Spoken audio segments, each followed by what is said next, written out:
Shikues të nderuar, mirë mbrëma dhe mirë se vini në Kallëzop për një me. Në disa emisione me radhë, ekipi ynë ka folë për rrezikun prej ekstremizmit online dhe mundësitë që interneti me u përdor për me rekrutu apo mbështet terrorist. Për me ju rikujtu se çka është ekstremizmi online, duhet me u kthy në bazë. Grupe terroriste i përdorin platformat online dhe monedhat digjitale për të radikalizuar e më pas edhe mbështetur financiarisht terroristët e mundshëm. Pra, janë një zbërthim i thjeshtë. Njëri është duke luajtur një lojë online. Mund të marrë mbështetje në kriptovaluta nga një grup terrorist. E larg vëmendjes së opinionit, por jo edhe të autoriteteve në Prishtinë dhe në qytete të tjera të vendit, ishte zhvilluar një strukturë e cila duke përdorur kriptovalutat, kishte synuar të grumbullonte fonde për të financuar vepra terroriste. Pak ditë më parë, në një operacion të prokurorisë speciale dhe të policisë së Kosovës u arrestuan 3 persona.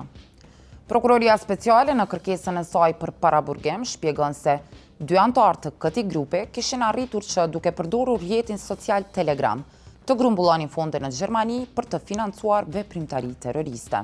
Sipas kësaj kërkese, 2 shtetasit e Kosovës, Spartak Dërmaku e Blerim Krasniqi, kishin përdorur kriptovalutat për të financuar 2 platforma në Gjermani, të cilat shërbenin për të grumbulluar fonde. Skema sipas prokurorisë kishte krijuar llogaritë të cilat kërkonin mbledhjen e donacioneve online për qëllime humanitare, ndërsa prokuroria pretendon se këto mjete të grumbulluara kryesisht në vendet e Europës si donacione ishin të dedikuara për të transferuar nëpërmjet kriptovalutave në financim të operacioneve të organizatës terroriste ISIS. Prokuroria shpjegon se 2 të arrestuarit të bazuar në Kosovë kishin dërguar në shtator të vitit 2024 mbi $62.000 në një adresë e cila ishte në listën e të bllokuarve nga TRM. Ky i fundit është institucion ndërkombëtar që parandalon shpërlarjen e parave. Një tjetër transakcion ishte identifikuar edhe në qershor të vitit 2023 në vlerë të mbi $10.000, e transferuar po ashtu në një llogaritë që është identifikuar nga TMR për shpërlarje të parave. Përveç transaksioneve të para, 12 të tjera u identifikuan gjatë hetimit nga organet e sigurisë, e vlera e tyre ishte hiç më pak se $152.720. Rrjeti social Telegram është njëri prej rrjeteve më të përdorura për veprimtari terroriste ku, lehtësisht, mund të zhvillohen nisma për të promovuar terrorizmin.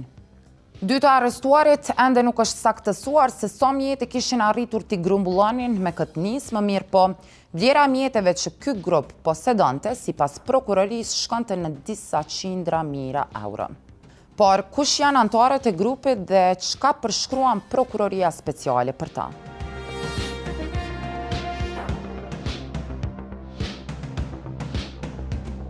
Sipas kërkesës për paraburgim, në mesin e grupit është edhe Ariana Liaj. Ai dyshohet se ishte pjesë e grupit që operonin me kriptovaluta. Ariana Liaj ishte arrestuar në vitin 2016 dhe ishte dënuar me 2 vjet e 6 muaj burgim për shkak se kishte qenë pjesë e luftës në Siri. Ai ishte kapur nga forca turke derisa po kthehej nga Siria për të hyrë në Turqi e më pas për t'u kthyer në Kosovë. Bashkë me të, në atë kohë ishin kapur edhe persona të tjerë kosovarë e shtetas të Maqedonisë së Veriut. Aliaj sipas prokurorisë deri në këto momente nuk dyshohet për financim të terrorizmit, mirë po ai është i dyshuar për një skem të përdorimit të kriptovalutave dhe një rast të detyrimit të një personi. 2 të dyshuarit e tjerë, Spartak Dërmaku e Blerim Krasniqi, përshkruan në dokumentet e prokurorisë si miq dhe partner të Aliajt në biznesin me kriptovaluta, për çka dhe përmendet fitimi që kishin arritur të krijonin me të dyshuarit duke te kaluar qindra mijëra euro. Por çka përshkruhet në këtë biznes në hetimin prej më shumë se 2 vitësh të prokurorisë dhe policisë ku u përfshin edhe mekanizmat ndërkombëtar. Spartak Dërmaku, Blerim Krasniqi e Ariana Liaj u arrestuan nga policia e Kosovës, ndërsa aktualisht të 3 janë në paraburgim pasi prokuroria speciale kërkoi një masë të tillë duke pas parasysh rëndësinë e veprave penale që dyshohet se kryen 3 të dyshuarit. Se kur grupi kishte nisë me këto aktivitete në dosje nuk shpjegohet, por aksioni policor u zhvillu në fillim të këtij muaji. E gjitha pretendohet se kishte nisë kur një person ishte paraqit në polici me ankesa se u mashtru për blerje të kriptovalutave. Prokuroria përshkruan se në shtator të vitit 2023, i dëmtuari kishte ardhur në Kosovë dhe 3 të arrestuarit tashmë, Spartak Dërmaku, Arjan Aliaj dhe Blerim Krasniqi, i kishin shkuar në shtëpi bashkë me një person të katërt. Pas takimit të parë, disa ditë më vonë, njëri nga të arrestuarit me disa persona të tjerë shpjegohet se kishin tentuar të marrin me dhunë të dëmtuarin, e kishin rrahur dhe nga i njëjti kishin kërkuar 1 milion euro për ndryshe, do ta vresnin, por jo me armë, do ja heqnin kokën. Denoncimi i kësaj viktime kishte nisur me shpërfaq para hetuesve dhe kutinë e Pandorës. Prokuroria përshkruan se viktima ishte sjellë në Prishtinë dhe aty në njërin prej lagjeve të frekuentuara ishte rrahur fizikisht. Në mesin e të dyshuarve për këtë rast ishte edhe Arjan Aliaj. Profili i tij tregon se ai ishte i arrestuar dhe dënuar për terrorizëm në vitin 2016. Arjan Aliaj, sipas prokurorisë speciale, në rastin e fundit po dyshohet se bashkë me Spartak Dërmakun përmes një biznesi të kriptovalutave në Prishtinë, por edhe përmes disa skemave të tjera vendore ndërkombëtare, përmes mashtrimit të shtetasve europian, kishte realizuar pasuri të konsiderueshme të parave, që t'i kalojnë blera të qindra mijëra eurove e më pas, të njëjtat i kishin konvertuar në kriptoasete për t'i transferuar në xhirollogarit të cilat ishin të dedikuara për pastrim parash.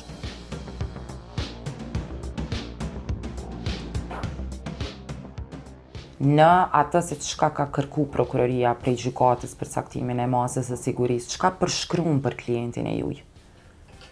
Sa i përket klientit tim Arjan Aliaj, nuk ka dyshime për lehtësim dhe financim në kryen e veprave terroriste. Për atë vepër dyshohen dy të dyshuarit e tjerë.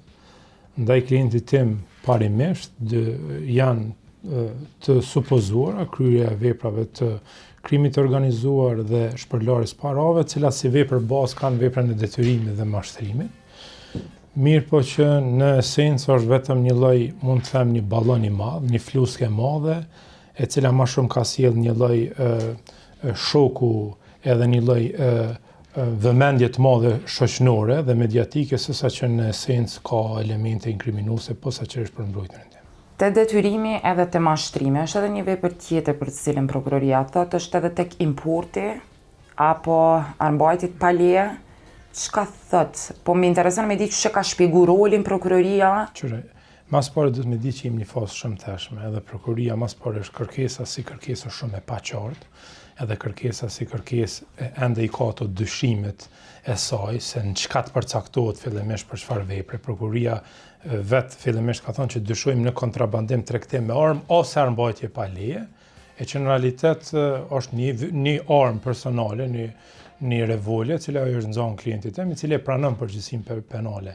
Mirë po fakti që i njëjti dyshohet se armën e tij ka tentuar që ta shes, ta heq, domethënë mos të mbajë më armë pa leje, prokuroria ka dashur që të ngarkoj, pra t'ja ka ngarkoj pa drejtësisht edhe fillimisht dyshimin për ta vendosur pa burgim se gjëja, domethënë ka bërë kontrabandim me armë që nuk ka bazë, sepse nuk ka vepër të kontrabandimit me armë nëse ti tenton ose synon me shit armën tënde. Ti duhet të jesh shitësh sistematik i armëve, që dëshmohet që i ke profesion ose i ke zanat të kundërligjshëm, edhe je marrë me to në një periudhë caktuar dhe ke arrit me pas, domethënë, tregti më shumë se sa 2 herë, domethënë 2 transakcione për me mujt më vërtetu që ti domethënë mirësh me kontrabandim ose shitje të armëve.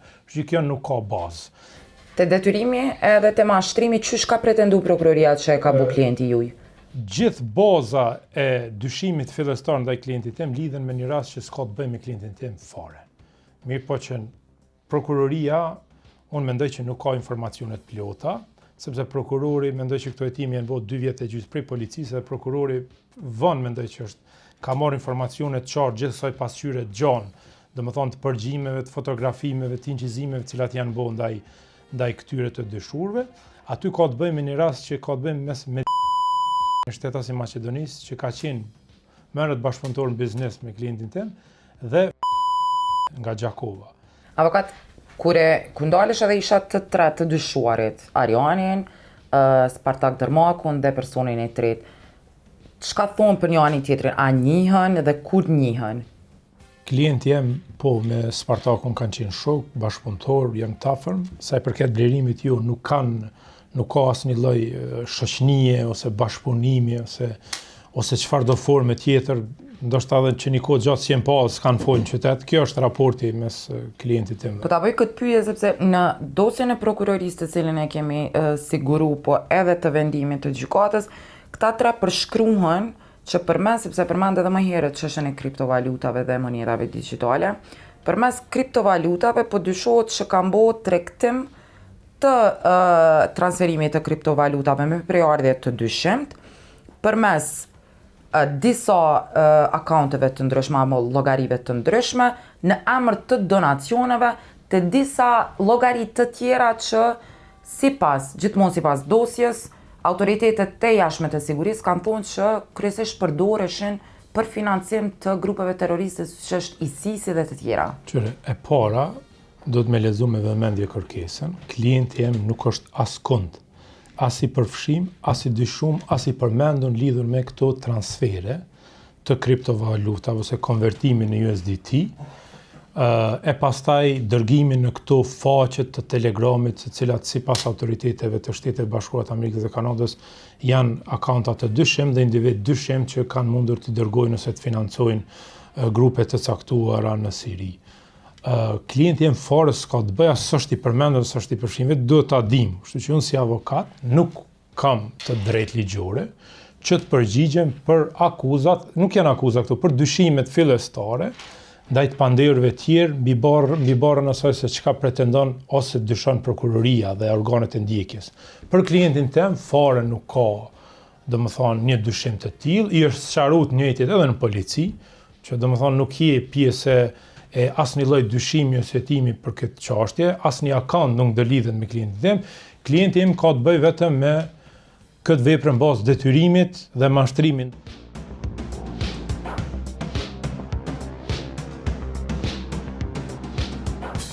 Në skenën e arrestimeve është përfshirë edhe Spartak Dërmaku. Ai në përshkrimin e prokurorisë pretendohet se ishte pjesë e skemës e cila duke përdorur kriptovalutat synoi të financojë terrorizmin.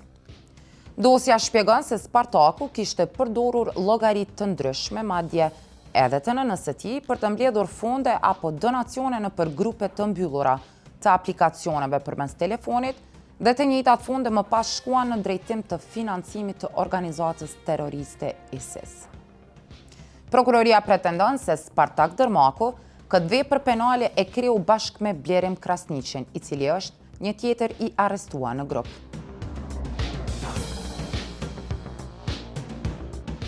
Por çysh funksionoi kjo veprimtari, prokurori Bekim Kodraliu e shpjegon kështu. Spartak Dërmaku e Blerim Krasniqi në bashkëkryerje dhe për realizim të ardhurave nga aktiviteti kriminal me qëllim dhe vedije, u kanë ofruar fonde organizatave me qëllim të financimit apo kontributit për kryerjen e veprave terroriste. Krejt kjo ishte bërë përmes kriptovalutave të cilat ishin dërguar transaksione në llogari të ndryshme edhe fiktive. Llogaria për mbledhjen e transaksioneve ishte dërguar në një grup në Telegram që targetonte audiencën gjermanfolse me qëllim të mbledhin fonde për financim të terrorizmit.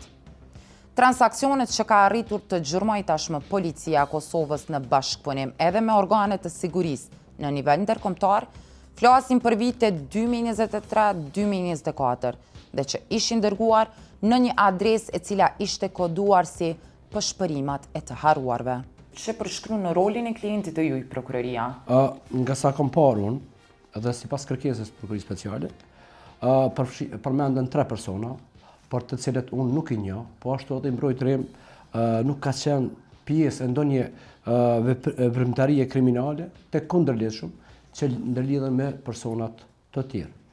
Klienti juj pretendohet që është marrë me kriptovaluta, që këto kriptovaluta pastaj kanë hyrë në veprën penale të financimit dhe lehtësimit të terrorizmit. Çysh përshkruhet në këtë aspekt dyshimi për klientin e juj?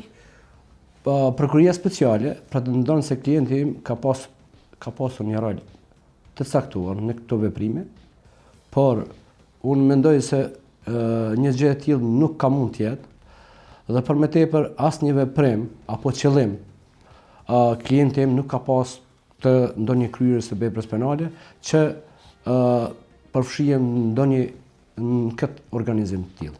Po ç'e përshkruan prokuroria? Çka ka bu klienti ju? Klienti im pretendohet se ka financu, ka fshef llogari të ndryshme, janë bërë thjesht transfere në llogari të dyshimta. Gjë që kjo nuk ka mund të jetë se klienti im ka qenë i përfshirë në këtë rast. Përmendën kriptovalutat, a ke bisedu me klientin e juaj në lidhje me këtë rast, ose çka ka thonë klienti juaj, qoftë edhe në intervistën e tij në polici, po edhe nëse është deklaruar klienti juaj në seancën e cila është mbajt para gjyqtarit të procedurës për dyshimet që i ka ngritur prokuroria speciale? Në polici, klienti im faktikisht nuk është deklaruar, ka shku në heshtje, por gjatë bisedës me ta i njëjti thotë se unë komponu me kriptovaluta, por nuk ka pas ndonjë gjë që ka qenë e paligjshme. Dhe nga ana e klientit ka qenë qëllimi të lehtëshme, dhe nuk ka pasur qëllime të apo njëri në ndonjë aktivitet të kundërligjshëm. Po a ka tregu për lidhshmërinë që e kanë si grup? Tani për tani nuk kem njëri se anijen në mesveti, por sipas kërkesës së prokurorisë thuhet se kanë pasur role të ndryshme, por klienti nuk ka dieni që ka qenë i përfshirë në këto çështje. Nga raportet e prokurorisë speciale kemi disa deklarata të dëmtuarve, disa raportet nga Liechtensteini, Zvicra dhe FBI. Cili ka qenë sipas tij? Ka qenë në dieni apo cili ka qenë qëllimi i krijimit të këtyre kriptovalutave? Edhe një herë po ripotencoj se klienti im nuk ka financu asnjëherë terrorizëm dhe nuk ka pasur dieni që ndonjë transfer apo transakcion i mundshëm të ketë qenë lidhur me aktivitetet e tilla. Çdo pretendim çdo përdorim i kriptovalutave nga ana e klientit tim ka qenë për qëllim të lehtëshëm dhe nuk ka pasur qëllimi apo njëri për ndonjë aktivitet të kundërligjshëm. Për veprat e tjera për të cilat pretendohen prokuroria, ato të detyrimit dhe mashtrimit? Fillimisht të detyrimit, çka përshkruan prokuroria? Fillimisht prokuroria me datën 15/2024 ka marrë akt vendim për fillimin e hetimet, ndërsa me datën 7/5/2024 ka zgjeruar hetimet ndaj klientit tim. Po ashtu me datën 11/12/2024 ka zgjeruar hetimet për të pandehurin BK. Dhe këtu sipas aktvendimit hetimit të datës 15/1/2024, prokuroria kishte marrë aktvendim vetëm për 3 vepra penale: pjesëmarrja ose organizimi i grupit kriminal, lidhur me veprat penale detyrim dhe mashtrim. Gjatë konsultimit me të mbrojtjen tim, i njëjti nuk ka lidhshmëri me këto vepra. Po ashtu e ripotencoj që për veprat penale, pjesëmarrje ose organizimi i grupit kriminal, prokuroria nuk mund të mjaftohet me faktin se 3 persona njihen ose komunikojnë me njëri tjetrin, duhet të provohet përtej dyshimit të arsyeshëm. Prej cilës kohë pretendon prokuroria që ka nis këto vepra penale me u kry? Po, prokuroria speciale, ashtu siç kemi kuptuar edhe në kërkesë të saj, thotë se hetimin ka filluar prej datës 15/1/2024, pra nga data 07/05/2024 kur është zgjeruar hetimi ndaj klientit tim, do të thotë prej këtyre 2 data kanë filluar çështja të hetohet për gjithë këta persona. A ka tregu klienti juaj cilat llogari janë përdorur të tij ose janë hetu? Jo, nuk ka përmend, për arsye se ai mendon se gjithçka ka shku në mënyrë ligjore dhe nuk ka pas as lidhje, për shembull direkte, që është kusht ligjor që për shembull kur një person dyshohet për veprat e tilla, normal që duhet të jetë një adresë e saktë në emrin e tij dhe apo të bëhet një transfer i mënyrë direkte. Përndryshe në këtë aspekt nga një klient jem nuk ka pas rastet e tilla. Ekipi i Kallzo.com ka tentu me pas edhe avokatin e personit të tretë të dyshuar për veprimtari penale që ndërlidhen me ato të Arjan Aliajt e Spartak Dërmakut. Avokati Florent Latifa ka thënë se nuk dëshiron të flasë për rastin. Blerim Krasniqi momentalisht është në burg dhe nuk mund të flasë para mediave, mirë po, pas refuzimit të avokatit të tij për të dhënë një qëndrim, ne kemi marrë verzionin të cilin ai e ka thënë para gjykatës. Blerim Krasniqit askund në asnjë rast të vetëm nuk keni me mujt me i gjetë ndonjë veprim konkret të tij në drejtim të veprave penale. Pjesëmarrje në grup të organizuar kriminal, detyrim, narkotik, armë, të gjitha veprimet e tij lidhen me punën e tij lidhur me transaksionet e kriptovalutave dhe sikur kjo të kishte qenë e vërtet, ashtu si e përshkruan, cila është lidhja e punës së Blerim Krasniqit me organizatat që mbledhin fonde, e që janë organizatat e dyshimta që financojnë ISIS e të tjerët. A është ky pjesëmarrës në njërin nga këto organizata? A ka kontakt me ata persona të këtyre organizatave? A ka shkuar fizikisht me u taku me ata persona dhe a ka biseduar në çështjet e terrorizmit me ata persona? Asnjëra nga këto nuk qëndrojnë, andaj edhe nuk na jepen provat, jo se ka diçka aty që fshihet. Unë po dyshoj që raporti i FBI dhe Liechtensteinit ka lidhshmëri me diçka tjetër dhe kërkund nuk përmendet blerimi, po dyshoj se nuk kam pa. Prokuroria Speciale e Kosovës, policia, por edhe autoritetet ndërkombëtare kanë nisë një hetim të gjerë në gjurmimin e llogarive të cilat kanë mbledh fonde duke përdorur kriptovalutat me të cilat është synuar me u financu terrorizmi. Disa mijëra euro vlerësohet janë grumbulluar nga këto llogari me qëllim të financimit të ISIS-it. Në historinë e luftimit të terrorizmit në Kosovë, ky është njëri prej rasteve të para në të cilën autoritetet zbulojnë financim duke përdorur kriptovalutat. Të dhënat na tregojnë se grupet terroriste ka nevojë për para, për rekrutim, propagandë, logjistik, pajisje dhe mbështetje operative. Tradicionalisht, këto fondi janë lëviz përmes parave të gatshme, rrjeteve informale të transferimit të parave ose llogarive bankare. Por me zhvillim të teknologjisë, disa grupe kanë filluar me eksperimentu edhe me kriptovaluta. Për shembull, një grup kriminal mund të përfitoj para nga mashtrimet online.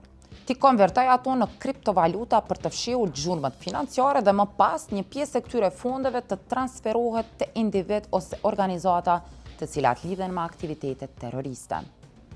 Pikërisht, kjo është arsyeja pse sot hetimet për kriptovaluta nuk trajtohen vetëm si çështje ekonomike apo tatimore, por edhe si çështje sigurisë kombëtare. I shaktar dhe ish zyrtar të institucioneve theksojnë se kjo veprimtari paraqet rrezik për sigurinë kombëtare.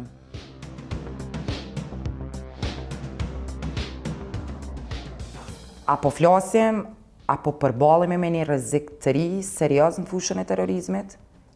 Po, në të kaluarën mjetet financiare që i kanë financu strukturat paralele në Kosovë, ne shumë eri kemi taku në kufi gepekin plot thast me para, që ka nërë gjë se po financon me atë mjetet strukturat paralele që kanë funksionu dhe cilat i ka financu pushteti i Serbisë. Mirë, por nuk dihet saktësisht se ku kanë shkuar ato mjetet dhe për çfarë qëllime. Ata në arsyetu se ato i financojnë arsimtarët shëndetësinë apo persona tjerë. Mirë, por në të njëjtën kohë janë vërtetuar edhe shumë organizata humanitare që kanë funksionuar në Kosovë e që selinë e tyre e ka pas jashtë territorit të Kosovës dhe mjetet kanë ardhur përmes kufive të Kosovës që ne kur i kemi takuar ato mjete kemi tentuar mi konfisku ato, ka qenë në atë reagimi unë mikut dhe nuk është leju.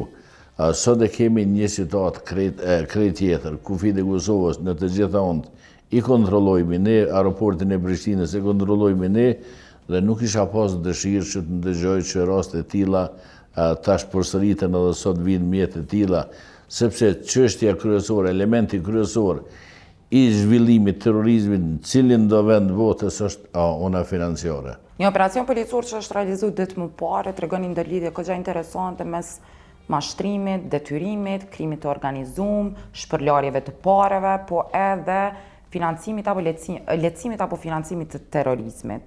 Tash, nëse e shohim këtë ndërlidhje, sipas këndvështrimit tuaj, sa rrezikshme është kjo ndërlidhje këtyre veprave, veprimtarive kriminale? Kjo dëshmon një strukturë të organizuar kriminale që kanë qëllime mjaft rrezikshme për sigurinë nacionale të vendit. Dhe ne duhet të jemi syqel, duhet të jemi vigilent që me kohë të identifikojmë këto raste dhe të reagojmë dhe të ndërmarrim masat e duhura për parandalimin dhe luftimin e tyre, arrestimin e tyre dhe dënimin meritor për ato vepra. Kur isha grupet kriminale që kanë kalu prej aktiviteteve tradicionale, parave në kesh, në aktivitete në skema financiare, qysh e sheh këtë evolim? Po çdo arritun në teknikë dhe teknologji përveç që shëzohet për të mirat njerëzimit që për me bën jetën më të mirë, kriminalet ato pajisje ju shëzojnë që për kryen e veprave të ndryshme penale. Dhe është e vërtet që ata jenë shumë vigilent, jenë shumë syqel, jenë shumë trajnum. Tani po them e kemi kriminalitetin profesional që janë njerëzit profilive të ndryshme, të profesioneve të ndryshme, që janë specializuar për veprimtari të ndryshme dhe kanë shpirt kriminal që të gjitha ato të arrituna teknike shkencore të shfrytëzojnë përveç një pjesë që shfrytëzojnë për të mirën e për jetën e mirëqenien e qytetarëve, ata të shfrytëzojnë për pasurim të kundërligjshëm dhe për kryen ndonjë vepre penale. Cili është momenti kur një hetim për mashtrim financiar ose shpërlarje të parave fillon me u konsideru rrezik për sigurinë kombëtare? Po nëse nuk kemi një kontroll në mjetet financiare që hynë vendin tonë dhe tash kontroll sa mjetë hynë dhe ku shpenzohen dhe si shpenzohen dhe për çka shpenzohen, me siguri se ka në paraqit një rrezik i atill që ato mjete mund të kesh përdoren dhe mund shfrytëzohen prej keqbërësve apo prej kriminalëve apo prej personave që tentojnë të kryejnë ndonjë akt terrorist apo të bëjnë terror të përgjithshëm. Nëse e shohim për çka ju vijnë parët grupeve terroriste? Po ata kanë qëllimet e caktuara, siç thash edhe më herët, që kanë qëllimin ndoshta edhe të ndërrimit edhe të kauzës politike në vendi, kanë qëllimet edhe ndërrimin e qeverisë, kanë qëllime edhe fetare, kanë qëllime edhe politike që dëshirojnë të arrijnë me një vend caktuar, me një shtet caktuar dhe normalisht që mas lehti është përmes financimit ilegal dhe rekrutimit njerëzve të ri që me mjete financiare, kjo veç praktike ka dëshmuar që ka pas sukses në disa vende dhe terroristët nuk hekin apo grupet kriminale nuk hekin dorë prej kësaj forme të krimit dhe ndryshimit ndoshta edhe të kauzës politike në një vendi apo të ndryshimit edhe qeverisë në përgjithësi. Nëse i masim aspektin klasik të financimit të terrorizmit dhe atë online, cili është më i rrezikshëm? Po ky tani është më i rrezikshëm sepse është i padukshëm, është shumë vështirë me orë deri te informacioni. Këto janë format mshefta tash të financimit, rekrutimit, trajnimeve dhe këto forma janë shumë më të rrezikshme. Financimi klasik nëse mjetet janë bardhë me valizje apo në forma tjera, ka qenë më lehtë edhe të identifikohen edhe të arrestohen edhe të konfiskohen mjetet. Ndërsa tani nuk ka mundësi sepse pajisjet mund vendosin këto efektin ta kenë Londër apo ta kenë në Washington apo diku tjetër. Do thotë krejt kryen në mënyrë shumë perfide, në mënyrë të msheft, në mënyrë të padukshme, do në vështirë dhe zbulon. Ndonë se ekziston një teori e zakonshme se kriptovalutat janë plotësisht anonime, në realitet shumica e transaksioneve në blockchain, sidomos me Bitcoin dhe Ethereum, regjistrojnë publikisht dhe mund të analizohen prej hetuesve. Për këtë arsye, në shumë raste autoritetet kanë arrit me identifiku rrjete kriminale dhe financiare pikërisht duke analizu gjurmët që janë lënë në blockchain. Shqetësimi që e ngrisin njësit e fushës është se kjo formë e financimit të grupeve ekstremiste dhe të krahut të djathtë mund të ketë pasoja. Ish-zyrtari i lartë i inteligjencës së Kosovës dhe njësi i çështjeve të ekstremizmit, Burim Ramadani, paralajmëron rrezik serioz në këtë çështje. Zoti Ramadani, çfarë komenton faktin që në Kosovë në javën e fundit është zbulut themi një grup i cili po dyshohet, një grup prej 3 personave që po dyshohet për financim të terrorizmit?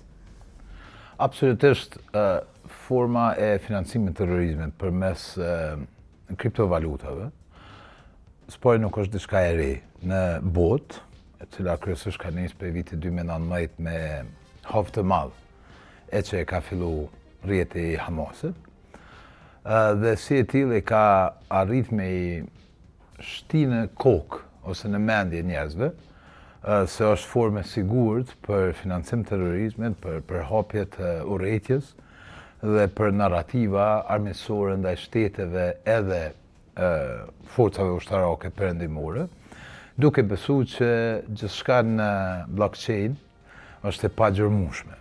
Në fakt, e vërteta është e kundërt, sepse nuk është asgjë e pagjërmueshme, gjithçka gjërmohet, e vetmja gjë që e dallon është se kërkon kohë. Një gjë është e qartë, ideologjitë ekstremiste dhe të dhunshme nuk kanë përfundu. Ato mbeten sfida afatgjata, pa çka se niveli i angazhimit është më i vogël se sa ta themi një dekadë më herët. Pavarësisht shtetin e Kosovës, po sa lehtë është për shembull me mbledh parë, edhe me i transferu ato përmes monedhave digjitale në Siri, në Irak, në vendet ku ka pas konflikt, ku janë formsu grupe terroriste? Gjitha studimet në këtë fushë tregojnë se më lehtë është që mbledhja e fondeve bëhet cash se sa në kriptovaluta, dhe këtu ka studime edhe qartësi të rasteve shumëta në përbot, por kjo nuk e bën të përjashtuar mundësinë që financimi i terrorizmit përmes kriptovalutave të jetë një sfidë serioze për shtetet veç edhe për sistemin ndërkombëtar në përgjithësi. Sepse ne shohim mënyra të ndryshme të mbledhjes së kriptovalutave për qëllime terrorizmi dhe për qëllime të shmangjeve të sanksioneve, që është rasti kryesisht rasti i rusëve ose i Rusisë dhe i moshave të tyre në Ballkan duke përfshirë Serbinë. Pra ata kanë projekte respektivisht platforma që mbledhin financa ose fonde përmes kriptovalutave me qëllimin e parë që të ikin sanksioneve dhe pastaj qëllimi i dytë që lidhet me të është edhe financimi i aktiviteteve armiqësore, influencës armiqësore, deri në shkallën e përdorimit të dhunës si akt terrorist ose si terrorizëm për qëllime të caktuara politike. A është më e sigurt forma klasike që e përmenda apo forma përmes kriptovalutave për me bëu financimin? Më së shumti në botë edhe matutje përdoret forma klasike, pra mbledhja e fondeve cash dhe kapaciteti njerëzor, pra njerëz që shpërndajnë për qëllime caktuara, ndërka forma e virtuale përmes kriptovalutave është më e re, pavarësisht se mendojnë që është më e sigurt, unë besoj që nuk është më e sigurt. Përmendëm herët faktin që kryesisht fondet apo donacionet apo mbledhja parave për me financu terrorizmin bëhet për me i pagu aktivitetet e grupeve të caktume, të dhunshme, ekstremiste të dhunshme. Po çysh bëhet kjo? Çfarë aktivitete mundesh me pagu të themi me kriptovaluta? Në numër i madh i aktiviteteve ndë lidhen me ideologjinë e dhunshme, ekstremizmi i dhunshëm që çon në terrorizëm. Dhe jo domosdoshmërisht akti final i dhunshëm i terrorizmit, por shpërndarja e informacioneve, shpërndarja e narrativave, shpërndarja e ideologjisë, pagesat për takime, për aktivitete, shpenzime operacionale, naftë e të tjera, pra njerëz kanë nevojë që të udhtojnë për të takuar njerëz në mënyrë që të diskutojnë apo të përhapin ideologjinë e dhunshme. Financimi për fushat e shpërndarjes së propagandës online. Gjitha këto janë të kushtueshme dhe si tilla kërkojnë edhe mbështetje financiare, e që këta njerëz kanë besu që përmes sistemet të kriptovalutave mund ta financojnë shlirshëm ose të sigurt, por se kjo nuk është e mundur. Është sfidë edhe rrezik i vazhdueshëm, i cili nuk lidhet vetëm me një ideologji, por janë instrumentet që i përdorin gjitha ideologjit. Pra, kur po them për rastin e Rusisë, është e njëjta formë, e njëjta mënyrë e veprimit. Vetëm ideologjia është tjetër. Pra, po flasim për ideologji ekstremiste, që çojnë në dhunë dhe në terrorizëm, të cilat pastaj përdorin të njëjtat mënyra dhe të njëjtat forma. Kjo e bën Kosovën në domosdoshmëri që investimi t'jetë enorm, tepër i madh, në ato që e quajmë se siguri kibernetike dhe mbrojtje kibernetike si pjesë e rëndësishme e saj. Fatkeqësisht Kosova nuk ka arrit me funksionizu edhe matutje Agjencinë për Sigurinë Kibernetike, përkundër që ligji është miratuar vitin 2023, e cila do të jepte një shtytje serioze koordinimit gjitha institucioneve për me siguru aspektin kibernetik për Kosovën. Sa ka rrezik me u përdor kriptovalutat edhe pe këtyne grupeve të ekstremit të djathtë për me financua aktivitetet jashtëligjshme në Kosovë? Rreziku për mua është këtësisht i njëjtë. Gjitha ideologjive, po përflasim kryesisht në këto dy ideologji kryesore, që na sfidojnë edhe e rrezikojnë sigurinë në Ballkan edhe sigurinë në Kosovë, dhe ajo që e shoh prej veriut të Kosovës dhe prej ideologjisë ekstremiste të djathtë këtë rast, është absolutisht ndërlidhur me këtë platformën ruse për destabilizimin e shteteve kudo nëpër botë, e sidomos në Ballkan. Dhe si e tillë ajo tenton që të përdoret të njëjtat forma, të njëjtat instrumente, me bindjen, pra po kthehemi në fillim, me bindjen që janë më vështirë gjërmueshme ose të pagjërmueshme. Në Kosovë tashmë ligji për kriptoasetet është në fuqi që nga viti 2024. Banka Qendrore e Kosovës në shtator të vitit të kaluar pati edhe kornizën e parë regulative për ofrimin e shërbimeve për këmbimin e kriptoaseteve. Sot, BÇK, a ka të dhëna kush i zotron saktësisht kriptovalutat në Kosovë? Banka Qendrore sfundi të kujtojmë që rregulloria për licencimin e kriptoaseteve ka hyrë në fuqi është efektive nga 1 marsi i këtij viti dhe tash është në procesin final ose finalizimin e procesit të licencimit dhe refuzimit në rastet kur nuk i plotësojnë kushtet të operatorëve të kriptoaseteve, të cilët kanë shprehur interes për të qenë pjesë integrale e sektorit financiar. Për të gjitha institucionet e tjera, Banka Qendrore ka realizuar takime koordinuese me institucionet tjera. Në fakt e ka nxitur zinxhirin këtë komunikim ndërinstitucional. Në maj këtij viti mund të jeni të informuar edhe nga komunikimi media i Bankës Qendrore. Këtu kemi realizuar një takim koordinues ndërinstitucional me Ministrinë e Inteligjencës Financiare, ATK-n, Ministrinë e Tregtisë dhe Ndërmjetësisë, respektivisht Inspektoratin Qendror të Mbikëqyrjes së Tregut, për të koordinuar veprimet e më të tjeshme për operatorët të cilët janë duke operuar në Republikën e Kosovës, mirë po nuk janë në proces të licencimit dhe madje përkundër njoftimeve të vazhdueshme nuk kanë shprehur interesin për licencim. Ndaj këtyre operatorëve do të merren në masat e nevojshme, fakt jemi në përfundim ose në fazën finale të përgatitjeve për ndërmarrjen e veprimeve të nevojshme ligjore ndaj tyre. Po lidhur me pyetjen tuaj, me qëllim e shtrova në këtë mënyrë kaq gjatë, Banka Qendrore sipas ligjit për Bankën Qendrore merret dhe është përgjegjësi për institucionet që licencon dhe mbikëqyrë.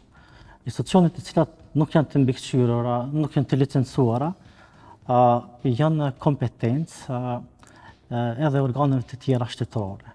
Në këtë drejtim e kemi bërë dhe këtë koordinim, kështu që informatat të cilat i ka ATK-ja, Inspektoriatit Qendror i Tregut, Njësia e Inteligjencës Financiare, vazhdimisht komunikohen me ne, edhe ne i komunikojmë informatat të cilat i kemi në drejtim që nisa dhe në fillim të bisedës, qëllimi jonë është që të ndërtojmë një treg të shëndosh të kriptoaseteve dhe hapi final mbrojtja e të gjithë konsumatorëve nga çdo informacion jo i sakt që mund të ju ofrohet.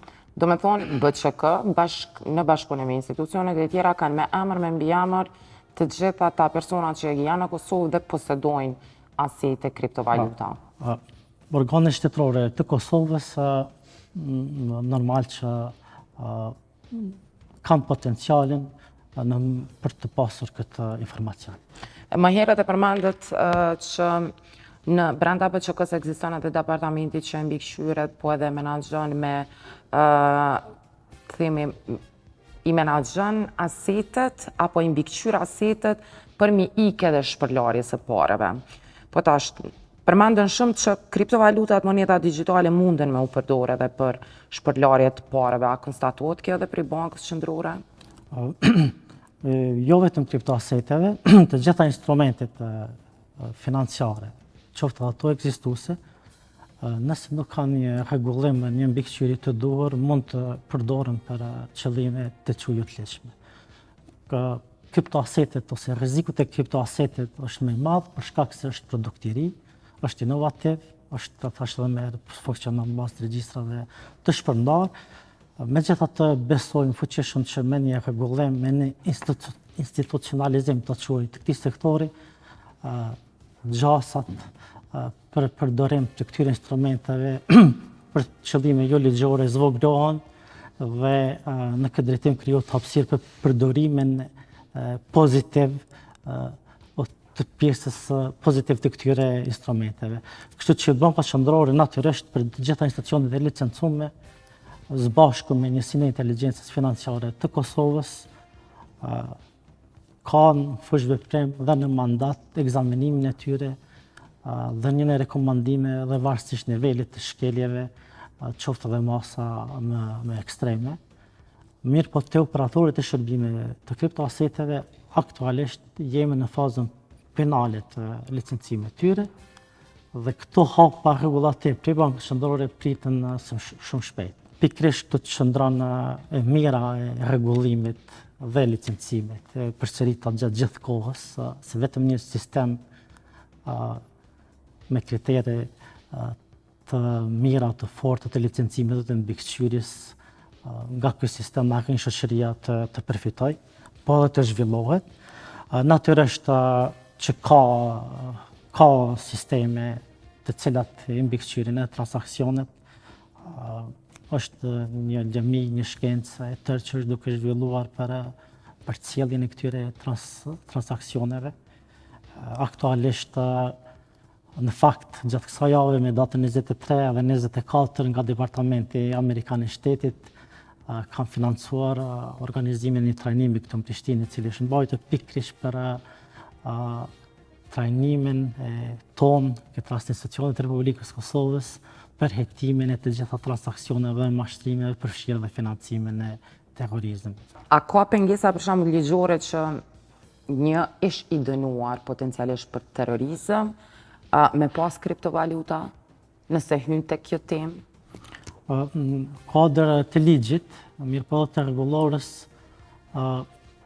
janë shumë qartë të specifikume kërkesat që çdo bordit i drejtues të këtyre ndërmarrjeve, po edhe ndërmarrje tjera financiare, ose operator, për quajmë kriptoaseteve, duhet të jenë të përshtatshëm dhe të duhur. Kështu që në kuadër të i përshtatshëm dhe të duhur, Banka Qendrore vlerëson në bashkëpunim me institucione tjera gjithnjë sa janë të përshtatshëm dhe të duhur, qoftë edhe aksionarët.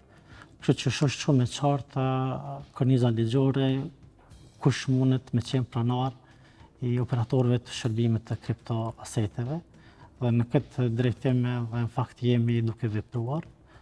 Pra procesi i licencimit nuk është proces teknik, është edhe konceptual, gjykus dhe vlerësues.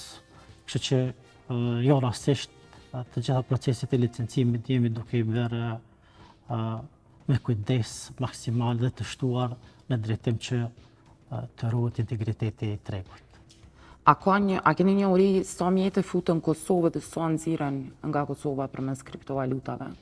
Aktualisht Banka Qendrore e Kosovës nuk e ka këtë informacion, ka të dhëna të ndryshme që raportohen edhe në kuadër të statistikave nacionale, mirë po edhe përmes ATK-s.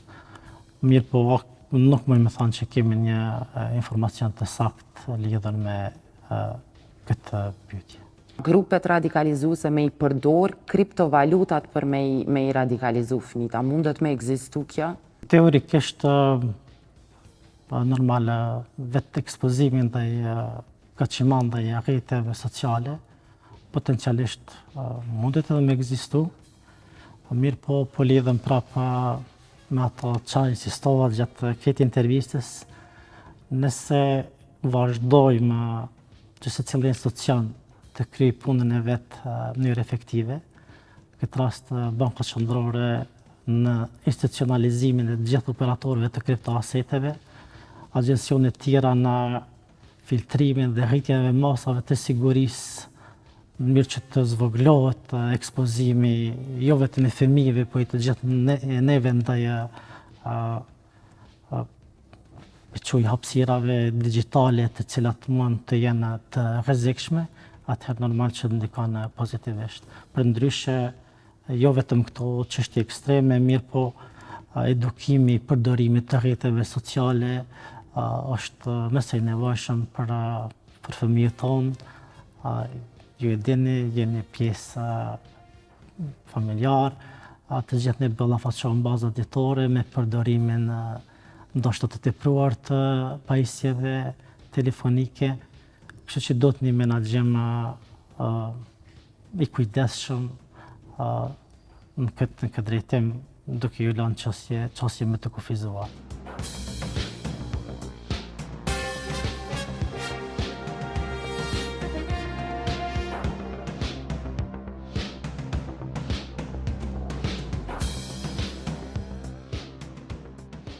Shikues të nderuar, në vendin tonë tashmë po flasim për nisma që duke përdorur thirrjet për aktivitete humanitare të financohet edhe terrorizmi.